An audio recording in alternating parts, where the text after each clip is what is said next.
आप सभी परम भक्तों को जय श्री सीताराम, जय श्री राधे श्याम। मार्गशीर्ष माह के कृष्ण पक्ष की चतुर्थी तिथि को श्री गणेश संकष्टी चतुर्थी का व्रत किया जाता है। इस दिन महिलाएं भगवान गणेश जी को प्रसन्न करने के लिए सच्ची भावना के साथ व्रत रखती हैं, विधि विधान से पूजा अर्चना करती हैं। इस व्रत को करने से श्री गणेश जी की कृपा से मन चाहे वरदान की प्राप्ति होती है, सभी मनोकामनाओं की पूर्ति होती है। श्री गणेश संकष्टी चतुर्थी व्रत के प्रभाव से जीवन संकट मुक्त होता है। किसी भी व्रत का संपूर्ण फल लेने के लिए उस व्रत से संबंधित कथा कहानियों का श्रवण किया जाता है। यदि आपने व्रत धारण नहीं भी किया तब भी उस शुभ दिन पर आप कथा का श्रवण करें, आपको कथा श्रवण का फल अवश्य मिलेगा। तो आइए इस शुभ दिन पर अध्ययन करते हैं पावन कथाओं का। तो कर लीजिए श्री गणेश जी को स्मरण, क्योंकि हम करने जा रहे हैं कथा का आरंभ। जय श्री गणेश। श्री गणेश संकष्टी चतुर्थी की पौराणिक कथा के अनुसार त्रेता युग में प्रभु श्री राम जी के पिता दशरथ जी एक प्रतापी राजा थे। उन्हें शिकार करने का अत्यधिक शौक था। उन्हें ऐसा करना अच्छा लगता था। एक बार अनजाने में उन्होंने एक श्रवण कुमार नामक ब्राह्मण का शिकार कर दिया। ब्राह्मण की मृत्यु हो गई। उस ब्राह्मण के अंधे माँ बाप ने राजा दशरथ को श्राप दे दिया।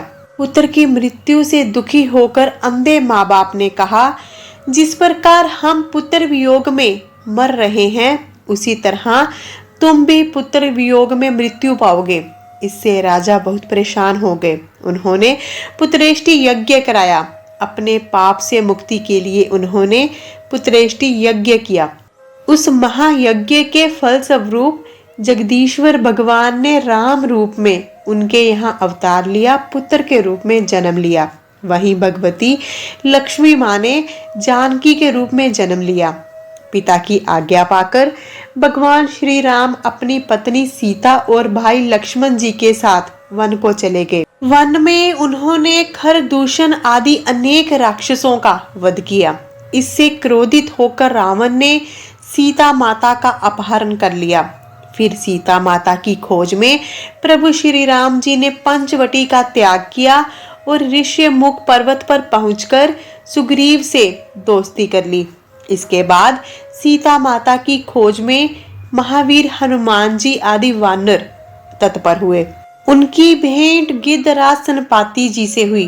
वानरों को देखकर सनपाति जी ने उनसे उनकी पहचान पूछी। कहा कि तुम कौन हो, कहाँ से आए हो, इस वन में कैसे आना हुआ, किसने तुम्हें भेजा है, सारा वृत्तांत मुझे बताओ। सनपाति जी की बात सुनकर वानरों ने उत्तर दिया कि हम दशरथ नंदन प्रभु श्री राम जी, माता सीता जी और लक्ष्मण जी के साथ धंडक वन में आए हैं, जहां पर उनकी पत्नी सीता मैया का अपहरण हो गया है। हे मित्र, इस बात को हम लोग नहीं जानते कि सीता मैया अब कहाँ हैं। ऐसा सुनकर सनपाति जी ने कहा कि आप सब श्री रामचंद्र जी के सेवक होने के नाते मेरे सखा हो। सीता मैया का जिसने हरण किया है उसका मुझे पता है। सीता जी को बचाने के लिए मेरे छोटे भाई जटाऊ ने अपने प्राण गंवा दिए। यहाँ से थोड़ी ही दूर पर ही समुद्र है। समुद्र के उस पार राक्षस नगरी है।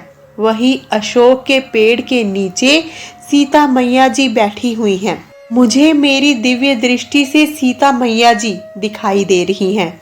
सभी वानरों में महावीर हनुमान जी अत्यंत बलशाली थे। अतः उन्होंने वहां जाने का निश्चय किया, क्योंकि सिर्फ महावीर हनुमान जी ही अपने पराक्रम से इस विशाल समुद्र को लांघ सकते थे। सनपाति जी की बात सुनकर महावीर हनुमान जी ने पूछा, हे सनपाति जी, इस विशाल समुद्र को मैं कैसे पार कर सकता हूँ? जब हमारे सब वानर उसे पार करने में असमर्थ हैं तो मैं ही अकेला कैसे पार जा सकता हूँ? तब सनपाति जी ने महावीर हनुमान जी को उनके प्रश्न का उत्तर देते हुए कहा, हे मित्र, मेरे पास इसका एक उपाय है। आप संकट नाशक श्री गणेश चतुर्थी का व्रत करें। उस व्रत के प्रभाव से आप समुद्र को पल भर में ही पार कर लेंगे। चनपाती जी के कहे अनुसार महावीर हनुमान जी ने संकट चतुर्थी के उत्तम व्रत को किया और उसके प्रभाव से हनुमान जी पल भर में ही विशाल समुद्र को पार कर गए। जो भी जातक सच्चे मन के साथ, प्रेम भाव के साथ श्री गणेश संकष्टी चतुर्थी के व्रत को धारण करता है, श्री गणेश जी की पूजा अर्चना करता है, कथा कहानियों का श्रवण करता है, वो इस संसार रूपी भव सागर से सुखमय ही पार हो जाता है। श्री गणेश जी की कृपा से वो इस संसार में संपूर्ण सुखों का भोग करता है। बोलिए जय श्री गणेश। श्री गणेश संकष्टी चतुर्थी की भगवान विष्णु जी के विवाह की पौराणिक कथा। भगवान विष्णु जी का विवाह लक्ष्मी माता जी के साथ निश्चित हो गया। विवाह की तैयारियां बड़े ही धूमधाम से चलने लगी। सभी देवी देवताओं को विवाह में निमंत्रण भेजा गया, परंतु भगवान श्री गणेश जी को निमंत्रण नहीं दिया गया। भगवान शिव जी को तो विवाह में आमंत्रित किया गया, लेकिन भगवान श्री गणेश जी को निमंत्रण नहीं भेजा गया। अब भगवान विष्णु जी की बारात जाने का समय आ गया। सभी देवी देवता विवाह समारोह में उपस्थित थे। उन सब ने देखा कि श्री गणेश जी कहीं दिखाई नहीं दे रहे, वो तो यहाँ है ही नहीं। तब वे आपस में चर्चा करने लगे कि क्या श्री गणेश जी को निमंत्रित नहीं भेजा गया या स्वयं भगवान श्री गणेश जी आए नहीं। सभी देवी देवता इस बात पर आश्चर्यचकित थे। उन्होंने भगवान विष्णु जी से इसका कारण पूछा। तब भगवान विष्णु जी ने उनके प्रश्न का उत्तर देते हुए कहा कि श्री गणेश जी के पिता भगवान शिव को न्योता दिया गया था। यदि श्री गणेश जी अपने पिता के साथ आना चाहते हैं तो आ जाएं, अलग से न्योता देने की उन्हें कोई आवश्यकता नहीं थी। दूसरी बात यह है कि उनको 1.25 मन मूंग, 1.25 मन चावल, 1.25 मन घी और 1.25 मन लड्डू का भोजन दिन भर में चाहिए। यदि गणेश जी नहीं आएंगे तो कोई बात नहीं, दूसरे के घर जाकर इतना सारा खाना पीना अच्छा भी नहीं लगता। इतने सारे भोजन में तो कई जन भुगत जाते हैं।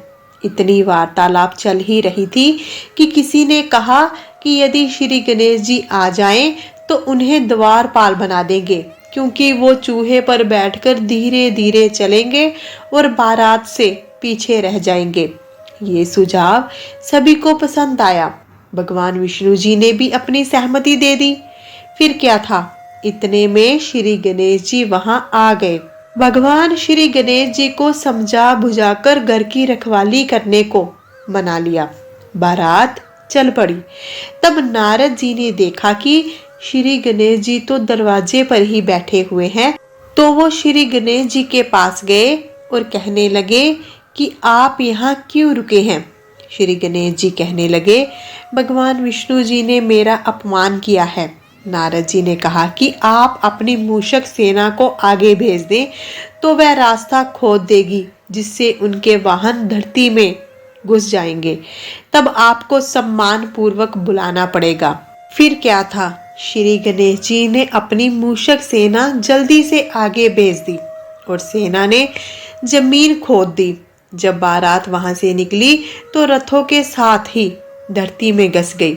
लाख कोशिशें करने पर रथों के पहिए बाहर नहीं निकले। सभी ने अपने अपने उपाय करके देख लिए, पहिए तो बाहर नहीं आए, परंतु वो टूटने लग पड़े। किसी की समझ में नहीं आ रहा था कि अब क्या किया जाए। तब नारद जी कहने लगे, आप लोगों ने श्री गणेश भगवान का अपमान किया है, अच्छा नहीं किया। यदि उन्हें मनाकर लाया जाए तो आपका कार्य सिद्ध हो जाएगा, ये संकट टल जाएगा। श्री गणेश जी की पूजा अर्चना के बिना कोई भी मांगलिक कार्य सिद्ध नहीं होता, तो आपका विवाह कैसे संपूर्ण हो सकता है। तब भगवान शिव जी ने नंदी जी को श्री गणेश जी को लाने भेजा। भगवान श्री गणेश जी आए, आदर सम्मान के साथ उनका पूजन किया गया। तब रथ के पहिए बाहर निकल आए। रथ के पहिए बाहर तो निकल आए, परंतु वो टूट चुके थे। अब उनको ठीक करने वाला चाहिए था। पास के खेत में एक किसान काम कर रहा था। उसे बुलाया गया। किसान ने पहिए ठीक करने से पहले श्री गणेश भगवान जी का स्मरण किया। श्री गणेशाय नमः कहकर गणेश भगवान जी की वंदना की। देखते ही देखते किसान ने सभी पहियों को ठीक कर दिया। किसान की श्री गणेश भक्ति को देखकर नारद मुनि जी कहने लगे कि साधारण मनुष्य भी ये जानते हैं कि कोई भी कार्य शुरू करने से पहले भगवान श्री गणेश जी का ध्यान करना चाहिए। हम सभी तो देवता गण हैं, फिर भी हमने श्री गणेश जी को भुला दिया, जिसकी वजह से हमें मुसीबतों का सामना करना पड़ रहा है। तब सभी देवी देवताओं ने मिलकर श्री गणेश जी का जय जयकार किया और बारात चल पड़ी। भगवान विष्णु जी का विवाह लक्ष्मी माता जी के साथ संपन्न हो गया। सभी सकुशल घर लौट आए। श्री गणेश भगवान जी की कृपा से ही मांगलिक कार्यों का श्री गणेश होता है। हमें शुभ फल प्राप्त होता है, हमें कार्यों में सफलता मिलती है। श्री गणेश संकष्टी चतुर्थी का व्रत करने से घर परिवार में आ रहे संकट तो दूर होते हैं, साथ ही रुके हुए मांगलिक कार्य भी संपन्न होते हैं। भगवान श्री गणेश जी की असीम कृपा से सुखों की प्राप्ति होती है। माह की किसी भी चतुर्थी के दिन भगवान श्री गणेश जी की पूजा अर्चना करने से, कथा कहानियों का श्रवण करने से श्री गणेश जी की असीम कृपा प्राप्त होती है। जय श्री गणेश। प्राचीन कथा के अनुसार एक बार देवी देवता कई विपत्तियों से घिर गए। तब वह सहायता के लिए भगवान शिव जी के पास आए। उस समय भगवान शिव के साथ कार्तिकेय भगवान और गणेश जी भी थे। देवताओं की बात सुनकर भगवान शिव जी ने कार्तिकेय भगवान और गणेश जी से पूछा कि आप में से कौन देवताओं के कष्टों का निवारण कर सकता है। तब कार्तिकेय भगवान व गणेश जी दोनों ने ही अपने आप को इस कार्य के लिए सक्षम बताया। इस पर भगवान शिव जी ने सोचा कि क्यों ना दोनों की परीक्षा ली जाए। जो इस परीक्षा में सफल होगा वही दूसरों के कष्टों का निवारण करने के योग्य माना जाएगा। भगवान शिव जी ने दोनों से कहा कि आप दोनों में से जो सबसे पहले पृथ्वी की परिक्रमा करके वापस लौटेगा वही देवताओं की सहायता करने जाएगा, वही दूसरों के कष्टों का निवारण करने योग्य माना जाएगा। भगवान शिव जी के मुख से ऐसे वचन सुनते ही कार्तिकेय भगवान अपने वाहन मोर पर बैठकर पृथ्वी की परिक्रमा के लिए निकल पड़े।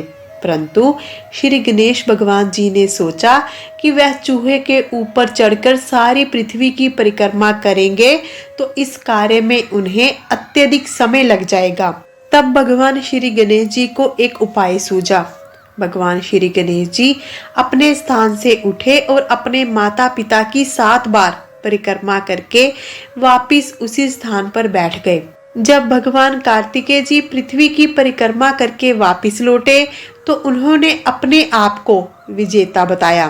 तब भगवान शिव जी ने श्री गणेश भगवान से पृथ्वी की परिक्रमा ना करने का कारण पूछा। तब गणेश महाराज जी कहने लगे, माता पिता के चरणों में ही समस्त लोक हैं। ये सुनकर भगवान शिव जी ने गणेश भगवान जी को देवताओं के संकट दूर करने की आज्ञा दे दी। इस प्रकार भगवान शिव जी ने गणेश भगवान जी को आशीर्वाद भी दिया कि चतुर्थी के दिन जो भी तुम्हारा सच्चे मन के साथ पूजन करेगा, रात्रि में चंद्रदेव को अर्घ देगा, उसके तीनों ताप यानी दैहिक ताप, दैविक ताप, भौतिक ताप दूर हो जाएंगे, उसके सारे संताप नष्ट हो जाएंगे। इस व्रत को करने से व्रतधारी के सभी तरह के संकट दूर होते हैं, जीवन में भौतिक सुखों का भोग होता है। भगवान श्री गणेश जी का ये व्रत संपूर्ण मनोरथों की पूर्ति करता है। पुत्र पौत्र आदि धन ऐश्वर्य सभी प्राप्त होते हैं। जय श्री गणेश। माता पार्वती जी की पौराणिक कथा। एक बार भगवान शिव जी और माता पार्वती जी नर्मदा नदी के किनारे बैठे हुए थे।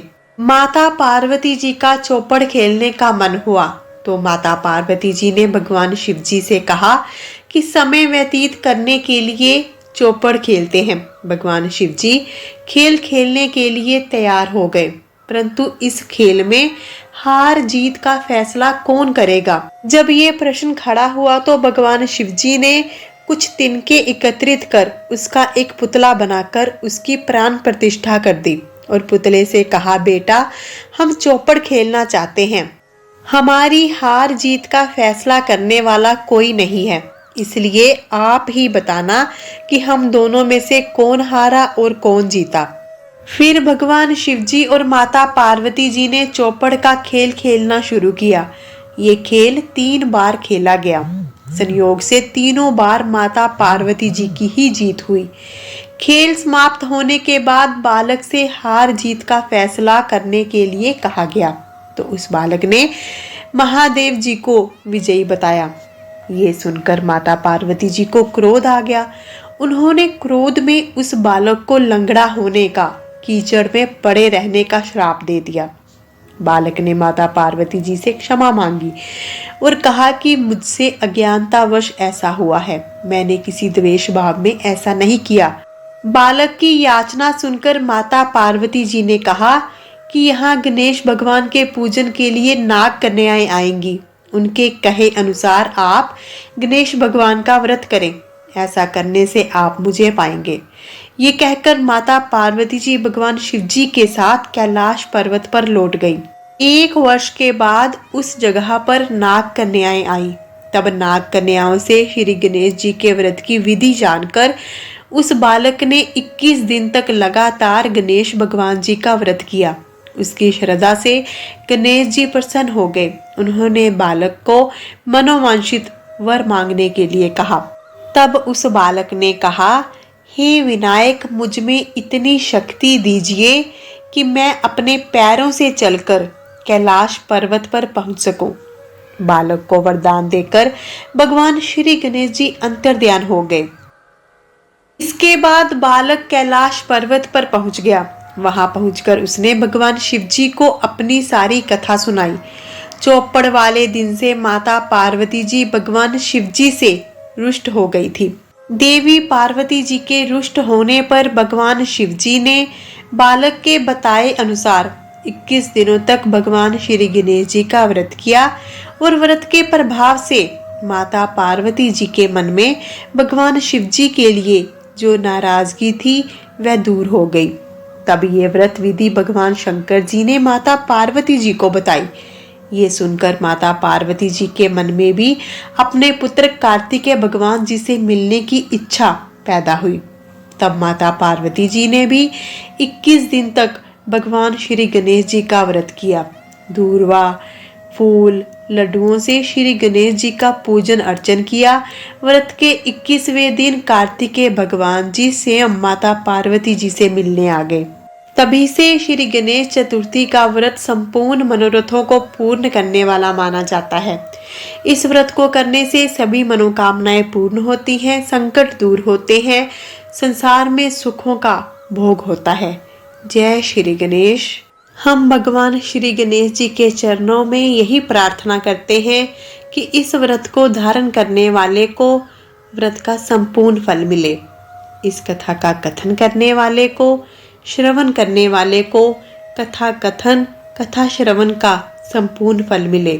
भगवान श्री गणेश जी की कृपा से सभी के जीवन में मांगलिक कार्यों का श्री गणेश हो। भगवान श्री गणेश जी की कृपा से सभी की समस्त मनोकामनाओं की पूर्ति हो। जय श्री गणेश। हम आशा करते हैं कि आपको हमारी वीडियो अच्छी लगती होंगी। यदि ऐसा है तो वीडियो को आप अवश्य लाइक किया करें, इससे हमें प्रेरणा मिलती है। वीडियो को अधिक से अधिक शेयर किया करें, इससे आपको पुण्य मिलता है। चैनल को सब्सक्राइब कर लें, बेल आइकॉन को प्रेस कर लें ताकि आपको आने वाली सभी वीडियोस की नोटिफिकेशन मिल सके। मिलते हैं अगली वीडियो के साथ। अपना ध्यान रखें, खुश रहें, सुखी रहें। जय श्री गणेश।